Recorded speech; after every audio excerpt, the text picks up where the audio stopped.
So Iowa girl, the second time trying to get through. I'm going to guess that she is both female and from Iowa, and I hope she confirmed both because if not, I really just got out of my lane. Pardon me? Yes, I'm from Iowa. I didn't hear the other part. No, I was saying I was assuming both your state of origin and your gender, which I could get in a lot of trouble for. But Oh yeah, nope. Yeah. I'm a girl from Iowa. Um, I'm trying not to get like too rude about this, but oh, okay. I was wondering about the state of RBG's health and if that Okay. is going to affect, how hard they want to push for impeachment, if that's going to make any difference. I don't think that's a rude question at all. Matter of fact, I've never heard anybody put it more politely. When I read about it on Twitter, I get a little bit taken aback because you may have heard me, if you've ever heard me talk before about this, I don't like to gamble on mortality. I think it's one of the most distasteful parts of government life is that we do have this lifetime appointment to the Supreme Court. I'm not willing to negotiate that, as some are, because I believe it's an important part of making that decision and giving them that freedom to follow what their particular notions of the Constitution are. That being said, I have spoken with as many people as I can possibly speak to. And just you have to talk to a wealth of medical professionals just to get them to even want to talk about this, right? This is very, very, very unsightly stuff. It gives people the willies to talk about, the chances, the life expectancy, the percentages, the numbers. But I don't think we can ignore it. And I certainly look to what the Democrats are doing, and I see a sense of what I would call otherwise nonsensical urgency. I would call otherwise a sloppy teenage lunge in the back of a limo on homecoming night. It doesn't really seem like this is a good idea. And you're going to get slapped either by that young lady in the back of the limo or by the electorate in America. Something is wrong. Something is amiss. And I think that is a component that the media will not talk about, much like the whistleblower identity. It's something that's buried under the carpet because we don't want to talk about it. The fact is, 4 serious incidents of cancer is a remarkable recovery rate. I mean, incidentally speaking, we're talking about defying the odds. And this woman has defied the odds. Now, granted, she has access to the greatest healthcare in the world. And she has access to full body scans.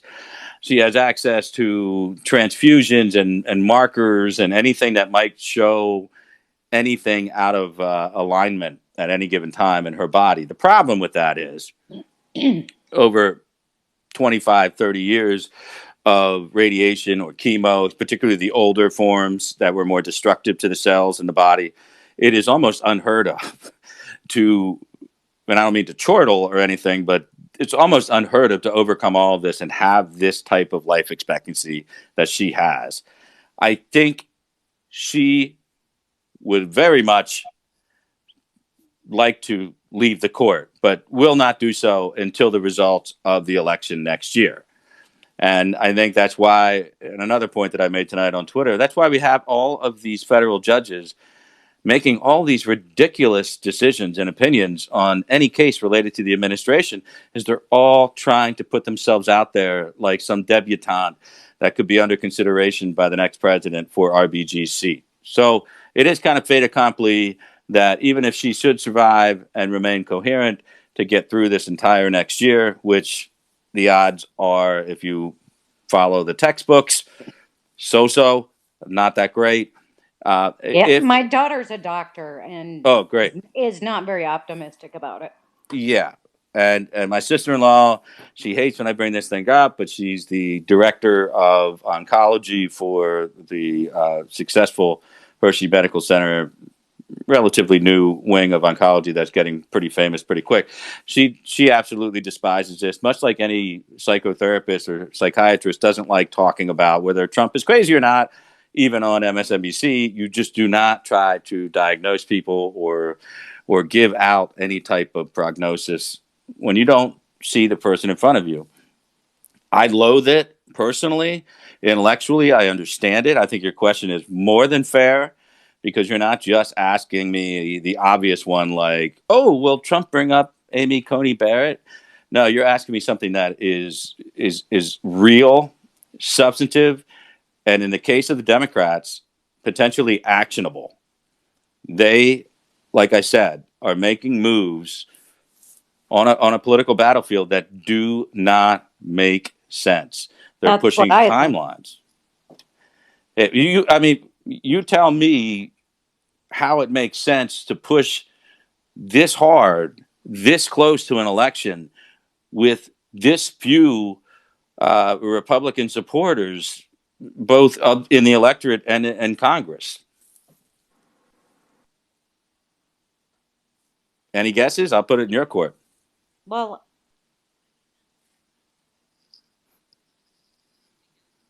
anybody that he put up, they could always say, this person was put up by a president that was impeached. So, trying to make it less valid and trying to pull a different sort of Kavanaugh. I think that might be the best point that I've heard on this subject yet. I'm not saying it hasn't occurred to me, but you are the first person that has articulated that besides, my brain when I'm trying to shut down for the night, is how many ways can they smear this guy on the way to the polls that would ensure an opportunity? Because Mitch McConnell, as you recall, has said that this is a different set of circumstances. This is a Republican incumbent up for election with a Republican majority, and that means they will fill a nomination regardless of when it happens. So there's this so-called Biden rule about not doing it during an election. It only takes effect when you have a lame duck president, like we had with Herbert Walker Bush when Biden was talking about it, and like we had with Obama when he tried to put up Merrick Garland. And I believe that Mitch McConnell has made a brilliant move here. And we're talking about a guy who's already put on 160 federal judges right now.